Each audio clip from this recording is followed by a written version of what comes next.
ગુજરાત રાજ્ય યોગ બોર્ડ અને બ્રહ્મકુમારીના સંયુક્ત ઉપક્રમે વડોદરાના વારસિયા વિસ્તારમાં પરાગરજ ગરબ ગ્રાઉન્ડ ખાતે ત્રિદિવસીય યોગ ધ્યાન શિબિર યોજવામાં આવી, જેમાં ભાઈ બહેનોએ મોટી સંખ્યામાં જોડાયા હતા અને સ્વસ્થ તથા ખુશ રહેવા માટેની જાણકારી મેળવી હતી.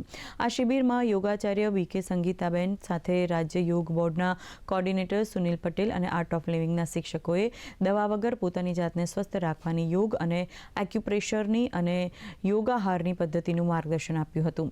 નૃત્ય, ધ્યાન, યોગ સહિત યૌગિક ક્રિયાઓ અને આસનો કરવામાં આવ્યા હતા. તેમજ શરીર અને મનને સ્વસ્થ રાખી સ્વસ્થ જીવનશૈલી જીવવા માટેની સમજ અને માર્ગદર્શન આપવામાં આવ્યું હતું. ગુજરાત રાજ્ય યોગ બોર્ડ તરફથી આઝાદીના અમૃતકાળ અંતર્ગત આ યોગ શિબિરનું આયોજન કરવામાં આવ્યું હતું અને 3 દિવસમાં યોગ, રાજયોગ, મેડિટેશન અને आहार पद्धतिनी लोगों ने मार्गदर्शन આપવામાં આવ્યું. 3 दिन का शिविर कराया गया और इसके अंदर स्कूल में पढ़ने वाले बच्चों ने भी लाभ लिया, बड़ों ने भी लाभ लिया है, बूढ़ों ने भी, हर प्रकार के मनुष्यों ने यहाँ आकर के लाभ लिया है और जिसमें है ना आहार शुद्धि, मेडिटेशन और अनेक प्रकार की एक्टिविटी कराई गई है.